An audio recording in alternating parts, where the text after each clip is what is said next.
In this video, I'll be talking about George, a character from Of Mice and Men. He's a really complex character, so I won't be talking about absolutely everything to do with this character, but I've tried to put together the most important quotes and the important aspects of his character that I think are really vital for you to bring up in an exam should a question on this character come up.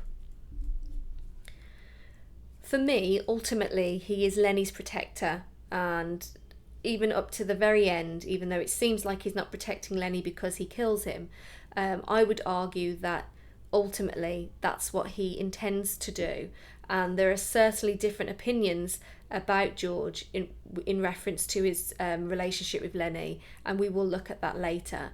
But if we talk about chapter 1, the first time we really see George and Lenny, George is described as the first man and Lenny the follower. So immediately those power dynamics are established pretty much on the first page. We learn that George is the leader in this friendship and Lenny depends on him. And you can definitely link that to this idea that he aims to protect him. Think about if you wanted to protect someone physically, you might be in front of them, and that's how I see that relationship symbolically through George walking in front of him. And then instantly we get this feeling that he's almost like a father when he reprimands Lenny for drinking.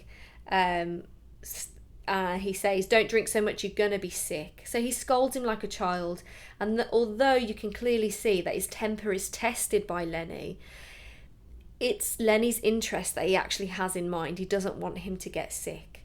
And then in chapter 3, he talks to Slim and he confesses really that he wasn't very nice to Lenny as a child, and he really regretted it because Lenny was so kind and so not even forgiving because he didn't understand what was happening. And George says, "I ain't done nothing like that no more." Now what's interesting there is that incident took place at the Sacramento River. So just as a reminder, he basically talked Lenny into jumping into this river and then saved him, and Lenny forgot what George had done and couldn't stop thanking him. Now the word sacrament means sacred significance, and so I think Steinbeck is really trying to draw our attention here to this moment in George's life. This was a significant moment in his life where he realizes the moral duty that comes with power. He has power over Lenny because he's much more intelligent than he is, but he realizes for that reason Lenny is vulnerable and he needs to take care of him. We see this moral duty fulfilled when George praises Lenny's work to the boss and to Slim. He repeatedly says Lenny ain't mean to Slim and Candy. He soothes Lenny with their dream of living off the fat of the land. So there's multiple ways you can support this idea that he protects him. You can also argue the most significant way he protects Lenny is by killing him at the end of the novella, because in order for Lenny to avoid a savage killing by Curly or the inhumane treatment of a mental asylum, he needed to kill him. So it was the most merciful thing he could think of to do because the alternatives were going to be brutal.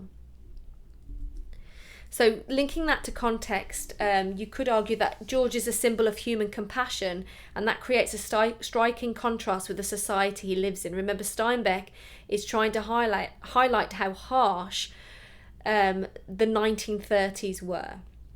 At a time of high unemployment caused by the Great Depression and the Dust Bowl, George lives in a world where it's really every man for himself.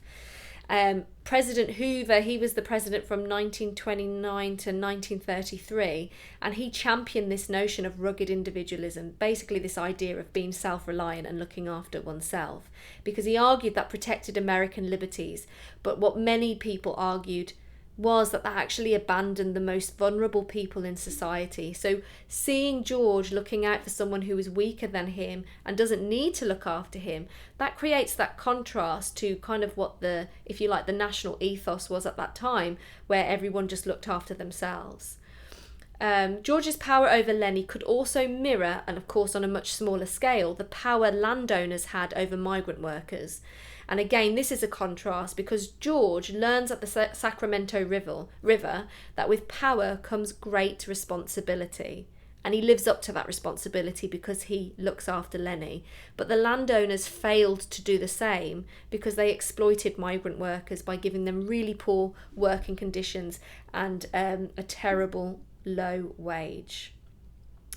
So you might argue through the character of George, Steinbeck encourages the reader to question our moral duty to one another. And I would say that's such a big message for Steinbeck. He was trying to encourage compassion and to think about the part we play in the community that we live. He is short-tempered, so it is quite difficult sometimes to watch him and really see that he is as caring a person as I've just described, because he can be quite mean to Lenny. In chapter 1 he calls him a crazy bastard, and that aggression really juxtaposes with the paternal role that he takes on, and it might encourage the reader to call his character into question. And then he goes on to say, and he goes on a bit of a tangent about the wonderful life he would have without Lenny, and he says, when I think of the crazy time I'd have without you, I go nuts. So that's really insensitive, and it does reveal that looking after Lenny is a huge burden. But I would argue, although he is callous in these moments, he never really strays away from protecting Lenny when it really matters. And so if anything, I would argue that these are outbursts that actually reveal the sacrifice George makes and therefore the frustration he sometimes experiences with him. And he's just incredibly unhappy, isn't he? This is an awful time to live, and he's got the burden of looking after someone who continually gets into trouble, continually forgets, who is a liability for George. So I think he's just incredibly stressed. But there is definitely another way of looking at this, which we'll look at shortly. And then you could even link this in chapter 5, when this is just before Lenny kills Curly's wife and she screams. He says, please don't do that, George will be mad. So you might argue the reason why Lenny holds on is actually for fear of George and what George will do. So George tries to control Lenny through fear, and it could be argued that it's what the result of that is that actually Curly's wife dies, because it instills so much fear in Lenny that he doesn't think about Curly's wife and what's going to happen. He's trying to avoid getting into trouble with George and ends up accidentally killing her. So some context here. Those with mental disabilities in the 1930s were often segregated from society by being admitted into mental asylums. So George's occasional poor treatment of Lenny does mirror how the mentally ill were viewed. They were viewed as a burden to society. They were treated inhumanely. And you definitely see that side of George, not all the time, but it's definitely, when you do, it is representative, very much so, of the way society in general viewed those with a mental disability. There was very little understood about mental illnesses during this time as well. So, for instance, there were treatments such as lobotomy that did more harm than good in many instances. And though, of course, George isn't as extreme as carrying out anything like that, but his attempt to control Lenny through fear is his way of thinking he can control and look after Lenny, and maybe that just highlights his lack of understanding of how to really deal with a mental disability, and that really mirrors the lack of understanding in society at the time of how to appropriately care for these vulnerable people.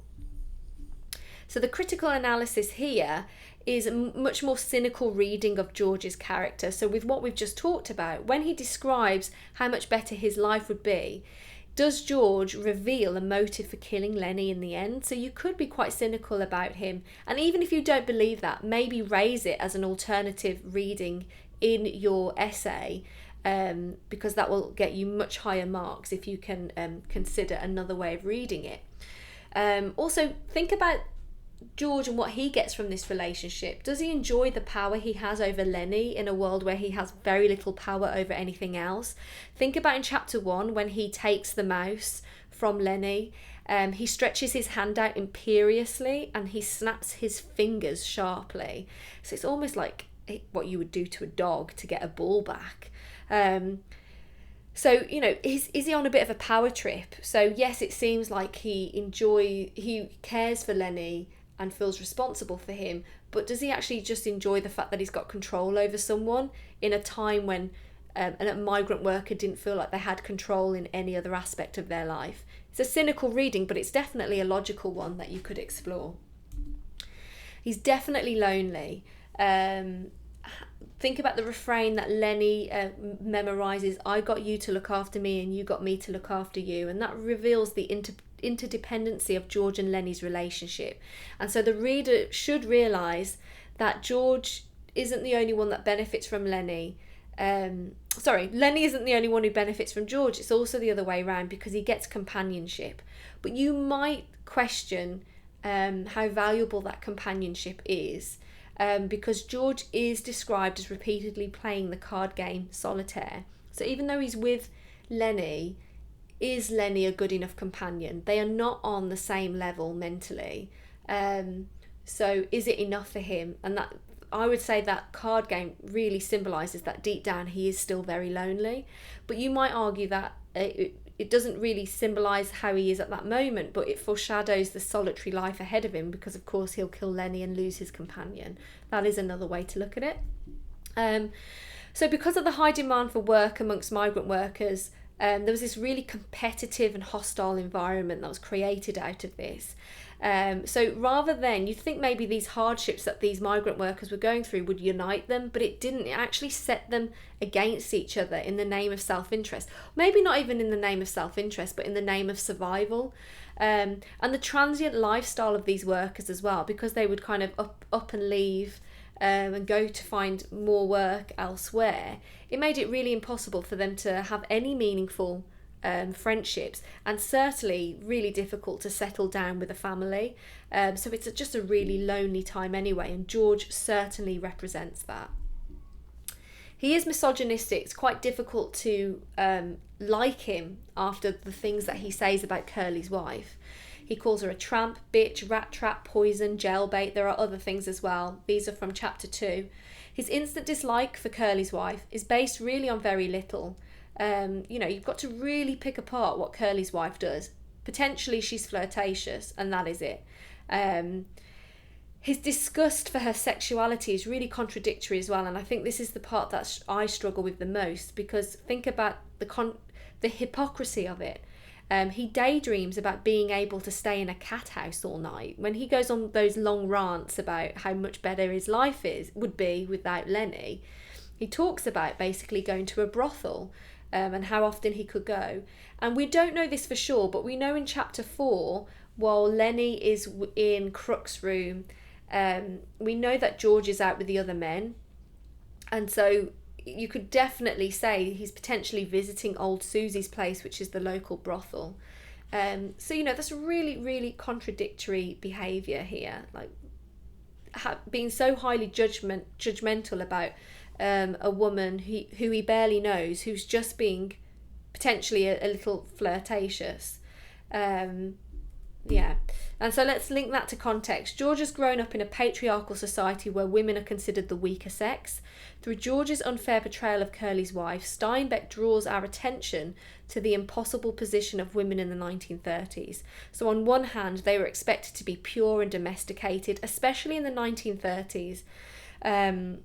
1920s, women were a bit more liberated, but when the 1930s came, the society wanted them back in their domesticated roles. They didn't want them working because there wasn't enough work out there. On the other hand, they were objectified by men. They were seen as objects to serve their sexual needs, and so they can't win. Either they're sexy or they're domesticated. Which one do you want? So you could argue that he is used in this instance to highlight that real kind of misogyny that was deeply embedded in society at that time. Also think about the fact that he does lead a transient life because he's a migrant worker. So it's possible that George actually has very little, if not no, experience of a relationship with a woman. So does he feel threatened by Curly's wife, who challenges those binary stereotypes of women? On one, you're either domesticated, a pure domesticated wife, or you're a sexy prostitute. okay? And he doesn't like the fact that we've got this woman here who's kind of challenging those binary stereotypes. You know, she's not that your traditional domesticated wife. But he definitely feels threatened by her, and I would say that's because he's incredibly inexperienced. He's never had a meaningful relationship with a woman. He's a dreamer. I'm sure everyone will know this quote, living off of the fat of the land. So he has an ambition to be self-sufficient and to control his own fate with the dream of living on his own land in a ranch with Lenny. In sharing this ambition with Lenny and then eventually Candy, he goes against the grain of the self-interested ethos of the migrant worker. The dream gives him comfort during this difficult time and a sense of purpose as well. But that's really interesting because remember, this is a time of looking out for yourself, but he is challenging that, and he's creating a sense of community. It's a small community with 3 of them involved, but there is a sense of community and camaraderie as well. Although I do question, he is a dreamer, is this realistic?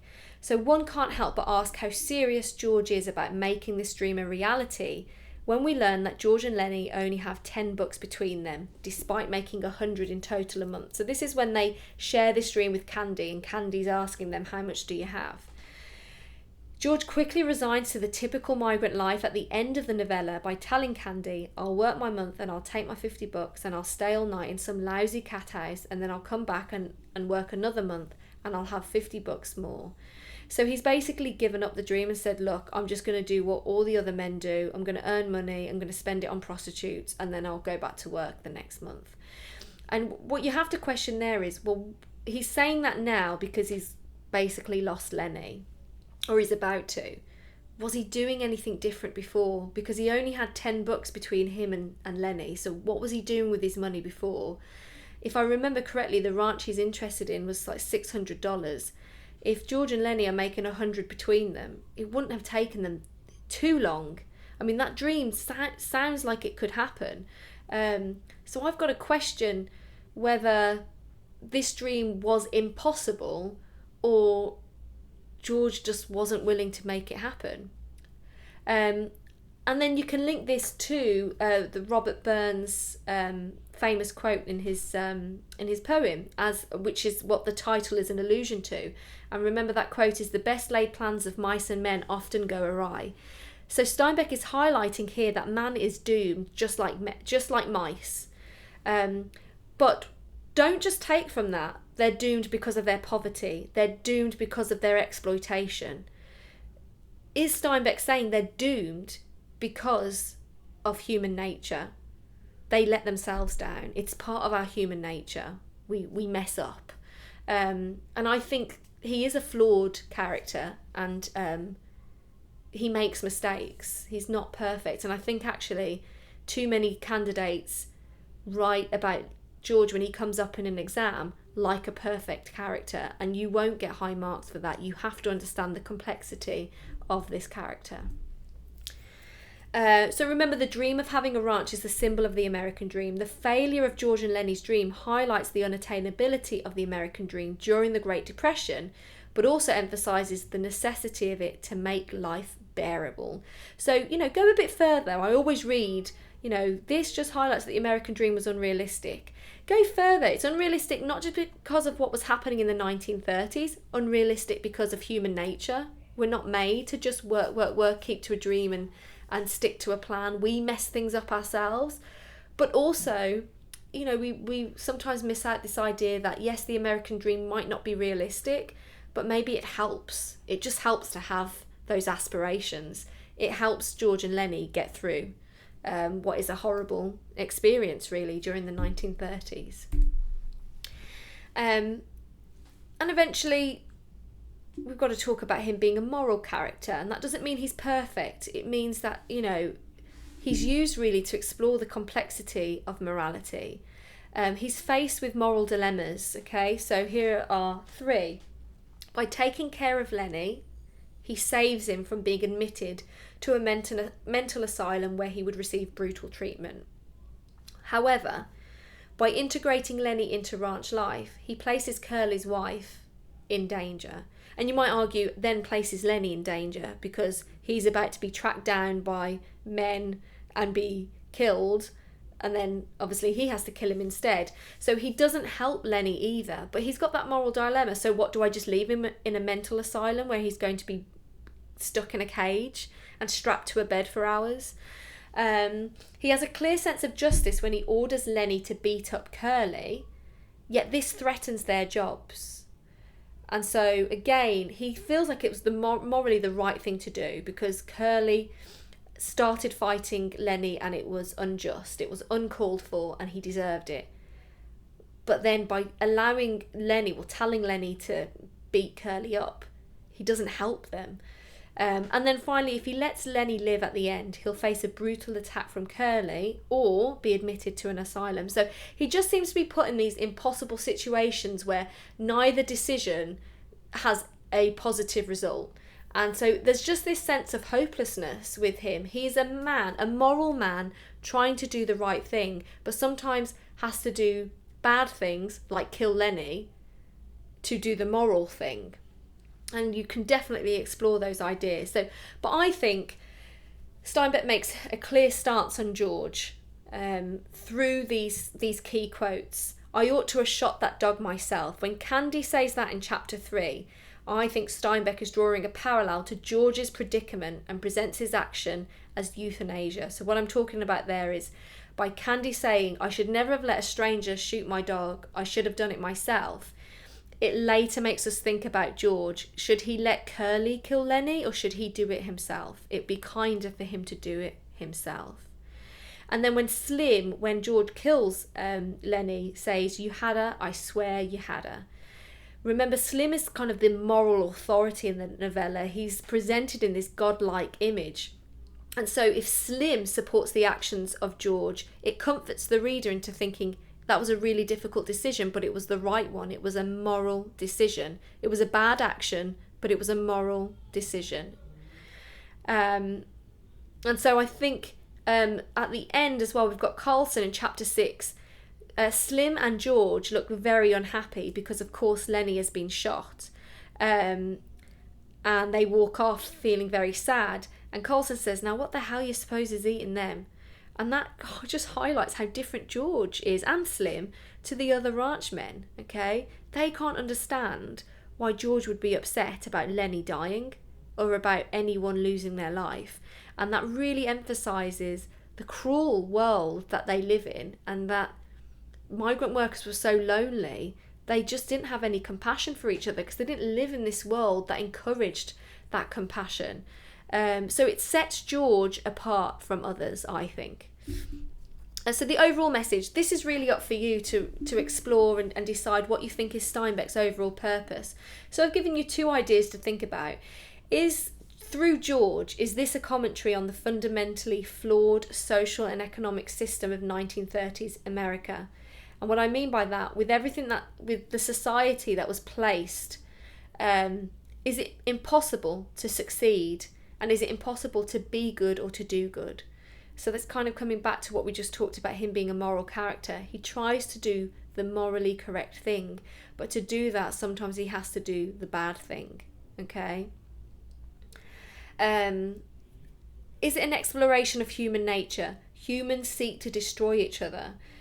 Strength is born out of weakness. And so you could definitely explore George in that sense.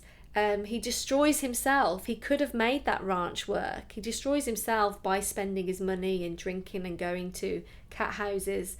So is it not just necessarily the obstacles in the 1930s relating to the Great Depression? Is Steinbeck just saying we are flawed as human beings and we let ourselves down? We will never have that perfect life because we're too human, we're too flawed.